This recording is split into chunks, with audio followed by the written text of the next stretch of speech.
There are Kentuckiana families whose long search for justice continues with nothing but grief and heartache. They simply want to know who killed their loved one.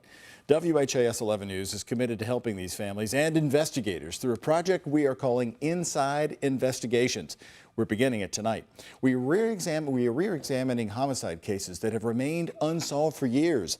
The I-Team's Derek Rose is here tonight with the first report in our special series. Derek? Doug, the first case is the case of Dennis Scoles, and in fact, his family is the first family we sat down with as we launched this new effort. We also met with the lead LMPD investigator on the case to talk about that night in question and the investigation, since LMPD defines a cold case as one that has not had an arrest in 2 years, but Dennis Scoles' family has been waiting for answers far longer than that.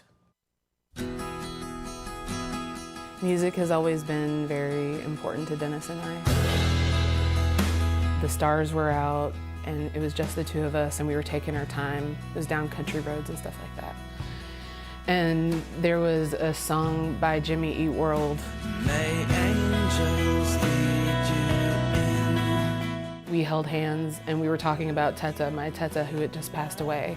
So what would you think of me now? And so now that song, of course, when I hear it, I think of him.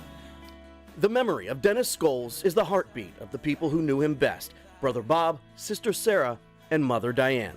I've thought more than once that in this situation, I'm blessed that I was Dennis's mother, as hard as his death was, because I don't have to be his murderer's mother, and I can't imagine what that must be like.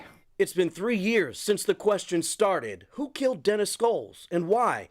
It's been 3 years and still no answers. And we want whoever did this to pay for what they did, not just because he's my brother, but who do you think you are? That you can just take someone's life and get away with it? April 2014, a roommate found Dennis's body in the 700 block of Rubel Avenue in the Highlands. This was an area where, we haven't had a ton of violent crime. Sergeant Nick Owen was Detective Nick Owen at the time and was the lead investigator on the Scoles case. Detective Owen knew two things: Scoles died of a single gunshot wound, and he died at his front door. He was on his front porch, and it appears that he was getting ready to enter his home, and unfortunately never made it inside. Detective Owen knew he had to try to find the killer by learning more about the victim, but he could find no one who wanted to harm Dennis Scoles. A lot of really, really close friends. I think a lot of people were touched by this, and a lot of them reached out to me to kind of tell me that. I haven't found anybody that said anything bad about him, and I've talked to a lot of people. Dennis is just the best person I've ever met, ever. In every way, in every capacity. He just exemplified what everyone would want to be if they could. To Dennis, his family was everything. When we were together as siblings, brothers and sister, we would just cut up, goof off, tell jokes. Dennis was great at making people laugh, even if it meant causing a scare.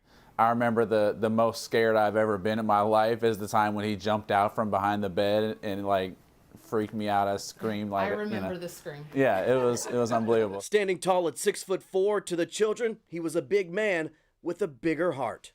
When it got to the point when I had kids, he was an awesome, amazing uncle. He would just come over and let the kids climb all over him and you just wrestle with them and just play with them, take them out for ice cream and stuff like that. So, I couldn't have ever imagined a better brother than what I had in Dennis.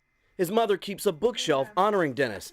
At the top, a pencil drawing done by one of his co-workers and presented to the family at his funeral. He was good looking too, wasn't he? Dennis majored in art at the University of Louisville and was just starting to enjoy watercolors.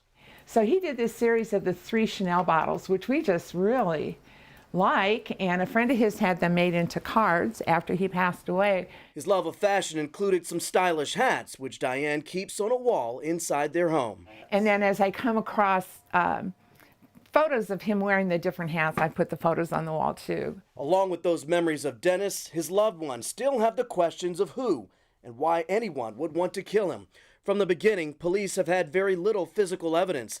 Now they're hoping someone will come forward and give them new information. And I mean, you can do that for years, you know, and you're just waiting for that one interview that you know, breaks it open. For Diane, she imagined what she would say to Dennis's killer if that time ever came. There were a lot of questions that I had, like, what were my son's last words? Did he see you before you shot him to death? And for Bob, he's hoping that killer can see the pain left behind. I want to see them have to just face up to what they've done, and you know, and see me looking them in the eyes, and my family looking them in the eyes, and all of Dennis's friends looking them in the eyes and just saying, how could you? You know, how could you have done that to such a kind and loving person? And just, you know, just to have to come to that moment, I think it'll be worth it. For Sister Sarah, she wants them to feel every heartache. I hope they can't sleep at night. I hope they can't eat. I hope their life is literally tortured because of what they did to him. In the meantime, they'll depend on their faith and wait for the wheels of justice to turn in their favor. And the detective we spoke to, who's Sergeant Owen now, says he's hoping that maybe someone he's already talked to will say, hey, maybe I forgot to tell police this, or even someone police have not talked to will say, you know what, maybe there's something I need to get off my chest. You can leave a tip with the police, 574-LMPD. You can also remain anonymous. Also, we want to know if you have a story or case you would like us to profile on Inside Investigations. You can reach us by email at iteam@WHAS11.com.